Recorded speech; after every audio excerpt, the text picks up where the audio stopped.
Hello friends, welcome back to my channel.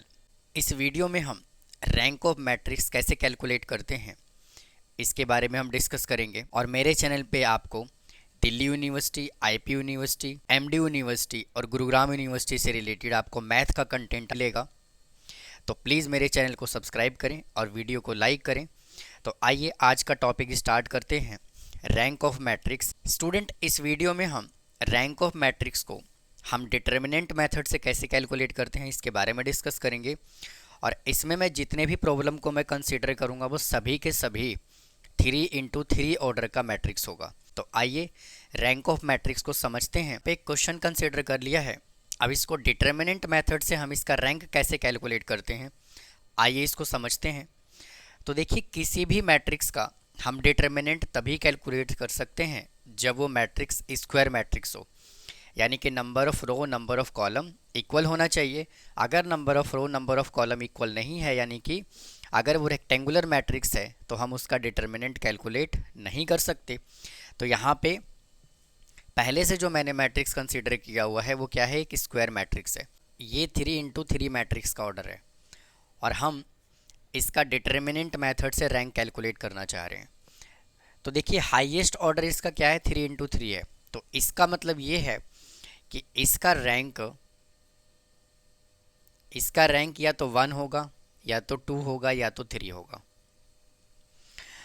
अब हम कैसे डिसाइड करेंगे कि इसका रैंक 1 होगा, 2 होगा या फिर 3 होगा। तो सबसे पहले हम क्या करते हैं, इस मैट्रिक्स का हम डिटर्मिनेंट कैलकुलेट करते हैं। और किसी भी मैट्रिक्स का डिटर्मिनेंट हम तभी कैलकुलेट कर सकते हैं जब वो स्क्वायर मैट्रिक्स हो। अगर स्क्वायर मैट्रिक्स नहीं होगा तो डिटर्मिनेंट हम उसका कैलकुलेट नहीं कर सकते। तो अब हमें ये डिसाइड करना है कि इसका रैंक 1 होगा, 2 होगा या फिर 3 होगा, क्योंकि हाईएस्ट ऑर्डर इसका क्या है, 3 × 3 है। तो सबसे पहले हम इसका डिटर्मिनेंट कैलकुलेट करेंगे और इस मैट्रिक्स को मैं डिटर्मिनेंट के फॉर्म में लिख देता हूँ। A determinant is equal to 3 2 1 3 4 3 -1 2 और 2। A determinant is equal to, सबसे पहले हम ये 3 कंसीडर करेंगे और ये 3 से रिलेटेड ये पूरा रो और ये कॉलम डिलीट हो गया, यहाँ से 4 एलिमेंट बचा। क्रॉस मल्टीप्लाई करेंगे 4 को 2 के साथ, 3 को 2 के साथ। 4 को 2 से मल्टीप्लाई करेंगे 8, साइन आएगा माइनस का। 3 को 2 से मल्टीप्लाई कर लेंगे 6, यहाँ पे साइन आता है माइनस का। ये हमने लिखा है यहाँ पे 2, इसको मैं हटा देता हूँ। अब देखिए, ये 2 से रिलेटेड ये पूरा रो और ये कॉलम डिलीट हो गया। अब यहाँ से ये 4 एलिमेंट बचा। 3 को 2 से मल्टीप्लाई कर लेंगे, आ जाएगा 6 माइनस, और -1 को 3 से मल्टीप्लाई करेंगे -3 प्लस। अब ये 1 कंसीडर करेंगे और इस 1 से रिलेटेड पूरा ये रो और ये कॉलम डिलीट हो गया, हमने यहाँ पे 1 लिखा। अब ये 4 एलिमेंट बचा, तो 3 को 2 से मल्टीप्लाई करेंगे 6 माइनस, और -1 को 4 से मल्टीप्लाई करेंगे -4 इज इक्वल टू 3 × 8 में से 6 माइनस करेंगे 2 -2 × 6, ब्रैकेट के बाहर माइनस है, साइन प्लस हो जाएगा, प्लस 6 प्लस ब्रैकेट के बाहर माइनस है, साइन चेंज करके प्लस लिख दिया, और ये आ गया यहाँ से 4। 3 2 × 6 -18 plus 10 is equal to 16 -18 is equal to -2। यानी कि इसका डिटर्मिनेंट कितना आया, -2 आया। जब हमने 3 × 3 मैट्रिक्स का जब डिटर्मिनेंट कैलकुलेट किया तो क्या आया, नॉट इक्वल टू 0 आया, यानी कि ये नॉन सिंगुलर मैट्रिक्स आया। और जब हमने 3 × 3 मैट्रिक्स का ऑर्डर का जब हमने डिटर्मिनेंट कैलकुलेट किया तो फर्स्ट स्टेप में ही ये नॉट इक्वल टू 0 आ गया। तो इसका मतलब ये है कि इस मैट्रिक्स का जो रैंक है वो क्या होगा, 3 होगा। तो रैंक ऑफ मैट्रिक्स कितना हो गया, rank of matrix A is equal to 3, या फिर आप इसको ऐसे भी लिख सकते हैं, rank of matrix A is equal to 3।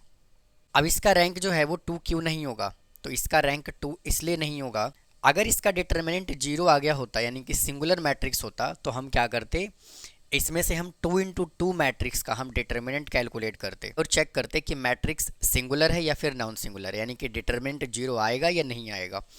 अगर डिटर्मिनेंट 0 के इक्वल नहीं आता है तो इसका मतलब क्या है, रैंक 2 होगा। तो देखिए इसी तरह का मैं सेकंड प्रॉब्लम कंसीडर करता हूँ। तो उम्मीद है आपको ये वाला प्रॉब्लम समझ आया होगा। अब देखिए रैंक 2 कैसे होगा, मैं एक सेकंड एग्जांपल से आपको समझाने की कोशिश करता हूँ। मैंने एक प्रॉब्लम और कंसीडर कर लिया है, अब आइए इसका भी हम रैंक कैलकुलेट करते हैं। वापस से स्टूडेंट यहाँ पे क्या है, मैट्रिक्स का ऑर्डर है वो 3×3 ऑर्डर है। तो इसका मतलब ये है कि इसका रैंक या तो 1 होगा, या तो 2 होगा, या तो 3 होगा। तो आइए समझते हैं इसको। सबसे पहला काम हमें क्या करना है, इसको डिटर्मिनेंट के इक्वल अज्यूम कर लेना है। 1 2 3, 2 3 5 और 1 3 और 4। अब ए डिटर्मिनेंट कैलकुलेट करते हैं और ये स्टूडेंट स्टेप नंबर 1 है। तो सबसे पहले हम ये 1 को कंसीडर करेंगे। यहाँ पे लिखा 1, 1 से रिलेटेड ये पूरा रो और ये कॉलम डिलीट हो गया। यहाँ से 4 एलिमेंट बचा, तो 3 को 4 से मल्टीप्लाई करेंगे 12, साइन माइनस का। 3 को 5 से मल्टीप्लाई करेंगे 15। यहाँ पे साइन आता है माइनस का, इसको मैं हटा देता हूँ। अब कंसीडर करेंगे 2, 2 से रिलेटेड ये रो और ये कॉलम डिलीट हो गया। यहाँ पे हमने लिखा 2, ये 4 एलिमेंट बचा। 2 को 4 से मल्टीप्लाई किया 8, साइन माइनस का, और 1 को 5 से मल्टीप्लाई किया 5। यहाँ पे साइन आएगा प्लस का। अब मैं ये 3 कंसीडर कर लेता हूँ। 3 से रिलेटेड ये रो और ये कॉलम डिलीट हो गया। 2 को 3 से मल्टीप्लाई करेंगे 6, साइन माइनस का आएगा। 1 को 3 से मल्टीप्लाई कर लेंगे 3, इज इक्वल टू 12 में से 15 को माइनस करेंगे -3, माइनस 8 में से 5 को माइनस करेंगे 3, यानी कि 2×3 plus 3×6 -3 3, is equal to -3 -6 plus 9 is equal to आ गया 0। यानी कि यहाँ पे क्या देख पा रहे हैं आप कि जब हमने इसका डिटर्मिनेंट कैलकुलेट किया तो डिटर्मिनेंट क्या आ गया, इज इक्वल टू 0। जब 3×3 ऑर्डर का हमने डिटर्मिनेंट कैलकुलेट किया तो इसका आंसर कितना आ गया, 0, यानी कि सिंगुलर मैट्रिक्स हो गया ये। तो इसका मतलब ये है कि इसका रैंक 3 तो बिल्कुल पॉसिबल नहीं है। तो अब हम क्या करेंगे, इसी मैट्रिक्स में से हम एक 2×2 ऑर्डर का मैट्रिक्स कंसीडर करेंगे। कैसे, देखिए। तो ए मैट्रिक्स इज इक्वल टू, आपको इसमें से 2×2 ऑर्डर का मैट्रिक्स कंसीडर करना है। आप चाहें तो ये 4 एलिमेंट ये कंसीडर करें, या तो ये 4 एलिमेंट कंसीडर कर लीजिए, या तो ये 4 एलिमेंट कंसीडर कीजिए, या तो ये 4 एलिमेंट कंसीडर कीजिए। कोई भी आपको 4 एलिमेंट कंसीडर कर लेना है। तो मैं यहाँ से 1 2 2 और 3 कंसीडर करता हूँ। 1 2 2 और 3। अभी डिटर्मिनेंट के फॉर्म में लिखेंगे 1 2 2 और 3। इसका डिटर्मिनेंट कैलकुलेट करेंगे। 1 को 3 से मल्टीप्लाई करेंगे 3, साइन माइनस का आता है। 2 को 2 से मल्टीप्लाई करेंगे 4, कितना आ गया, -1। और ये स्टूडेंट स्टेप नंबर 2 है। अब देखिए जब हमने 2×2 ऑर्डर का जब हमने डिटर्मिनेंट कैलकुलेट किया तो इसका डिटर्मिनेंट क्या आ गया, नॉट इक्वल टू 0। और जैसे ही नॉट इक्वल टू 0 आया तो इसका मतलब ये है कि रैंक ऑफ मैट्रिक्स जो होगा, रैंक ऑफ मैट्रिक्स जो होगा वो क्या होगा, 2 होगा। या फिर आप इसको ऐसे भी लिख सकते हैं, rank of matrix is equal to 2। कोई भी इसमें से 4 एलिमेंट कंसीडर कर लीजिए, आप ये भी कंसीडर कर सकते हैं। तो इसका डिटर्मिनेंट कैलकुलेट करेंगे तो 3 4 जा 12, 3 5 जा 15, तो भी क्या आ रहा है, नॉन जीरो आ रहा है। तो इस तरह से जब रैंक 2 होता है तो हमें 2 स्टेप फॉलो करना होता है। अब आइए जब रैंक 1 होगा, मैं इसका एक प्रॉब्लम कंसीडर करता हूँ ताकि आपको अच्छे से ये कॉन्सेप्ट क्लियर हो जाए। अब आइए इसका हम रैंक कैलकुलेट करते हैं। तो सबसे पहले हमें क्या करना है, इसको डिटर्मिनेंट के इक्वल लिखना है, यानी कि A determinant is equal to 1 2 3, 1 2 और 3, 2 4 6। इसका डिटर्मिनेंट कैलकुलेट करते हैं। A determinant is equal to, सबसे पहले हमें 1 को कंसीडर करना होता है। 1 कंसीडर किया, इससे रिलेटेड ये रो और ये कॉलम डिलीट हो गया। 2 को 6 से मल्टीप्लाई किया 12, साइन आता है माइनस का। 4 को 3 से मल्टीप्लाई किया 12, यहाँ पे साइन आता है माइनस का। अब हम ये 2 कंसीडर करेंगे। 2 से रिलेटेड ये रो और ये कॉलम डिलीट हो गया। 1 को 6 से मल्टीप्लाई किया 6, साइन माइनस का, 2 को 3 से मल्टीप्लाई किया 6, यहाँ पे आता है प्लस का साइन। अब हम ये 3 कंसिडर करेंगे, 3 से रिलेटेड ये पूरा रो और ये कॉलम डिलीट हो गया। यहाँ से 4 एलिमेंट बचा, 1 को 4 से मल्टीप्लाई किया 4, माइनस 2 को 2 से मल्टीप्लाई किया 4, is equal to 0 minus 0 plus 0 is equal to क्या आ गया 0। यानी कि जब हमने स्टेप नंबर 1 किया तो क्या आ गया, डिटर्मिनेंट आ गया 0। अब हम करते हैं स्टेप नंबर 2। वापिस ही स्टूडेंट, ये किस ऑर्डर का मैट्रिक्स है, 3 इंटू 3 ऑर्डर का मैट्रिक्स है।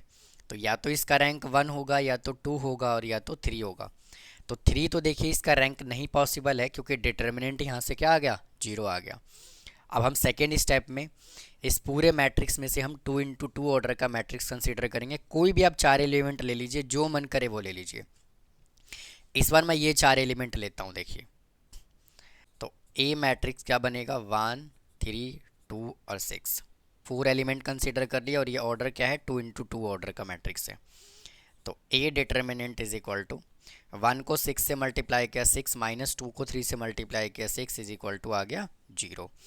यानी कि जब हमने सेकेंड स्टेप किया तो भी डिटर्मिनेंट क्या आ गया, 0 आ गया। तो इसका मतलब क्या है कि ना तो इसका रैंक 3 हो सकता है, ना 2 हो सकता है। अब इसका रैंक जो है वो क्या होगा, 1 होगा। रैंक ऑफ मैट्रिक्स इसका क्या होगा, 1, या फिर हम इसको ऐसे भी लिख सकते हैं, rank of matrix is equal to 1। अब इसका रैंक 1 क्यों होगा, आइए डिस्कस करते हैं। देखिए जब हमने 3 इंटू 3 ऑर्डर का मैट्रिक्स लिया तो भी डिटर्मिनेंट 0 आया, 2 इंटू 2 ऑर्डर का लिया तो भी 0 आया। अब हम इसमें से एक एलिमेंट कंसीडर कर लेते हैं, कोई भी आप सिंगल एलिमेंट कंसीडर कर लीजिए, क्योंकि हमें जो है स्क्वायर मैट्रिक्स कंसीडर करना है। और अगर मैं एक एलिमेंट भी कंसीडर करूंगा तो वो क्या हो जाएगा, स्क्वायर मैट्रिक्स हो जाएगा। अगर मैंने यहाँ पे एक एलिमेंट कंसीडर किया, मान लीजिए मैंने a इज इक्वल टू ये मैंने एलिमेंट कंसीडर किया, तो इसका डिटर्मिनेंट क्या आएगा, डिटर्मिनेंट 1 आएगा। तो जब इसका डिटर्मिनेंट 1 आएगा इसका मतलब क्या है कि ये नॉन जीरो है। तो इसका मतलब क्या है कि इसका रैंक जो है वो क्या आ जाएगा, 1 आ जाएगा। ये मैंने आपको समझाया। तो इसका रैंक क्या है, 1 पॉसिबल है। 0 इसका रैंक पॉसिबल क्यों नहीं है, इसके बारे में भी डिस्कस करते हैं। इसका स्टूडेंट 0 रैंक इसलिए पॉसिबल नहीं है क्योंकि अगर ये पूरा मैट्रिक्स अगर नल मैट्रिक्स होता, अब ये नल मैट्रिक्स क्या होता है, नल मैट्रिक्स, या फिर आप इसको 0 मैट्रिक्स भी कह सकते हैं। इसका मतलब होता है कि सभी के सभी एलिमेंट 0 होने चाहिए, तो इसको हम बोलते हैं नल मैट्रिक्स। तो इसीलिए इसका रैंक जो है वो 0 नहीं हो सकता, क्योंकि इस मैट्रिक्स में कोई भी एलिमेंट 0 नहीं है, और कोई भी एलिमेंट नहीं, ये नल मैट्रिक्स होना चाहिए। अगर मान लीजिए मैं 2 की जगह पे 0 लिख देता हूँ तो इसका मतलब ये नहीं है इसका जो रैंक होगा वो 0 होगा, क्योंकि अगर एक भी कंडीशन नॉन जीरो सेटिस्फाई करता है तो उसका रैंक 0 नहीं होगा। तो ये था student rank of matrix determinant method से। मैंने इस वीडियो में 3 प्रॉब्लम कंसीडर किया, और रैंक 3 कब होता है, 2 कब होता है और 1 कब होता है, मैंने आपको समझाने की कोशिश की। उम्मीद है आपको ये कंटेंट पसंद आया होगा। अगर आपको कोई डाउट है तो प्लीज़ कमेंट बॉक्स में कमेंट करें, वीडियो को लाइक करें, चैनल को सब्सक्राइब करें, और इसी तरह से आपको मेरे चैनल पे ग्रेजुएशन से रिलेटेड आपको वीडियो मिलता रहेगा। थैंक यू, धन्यवाद।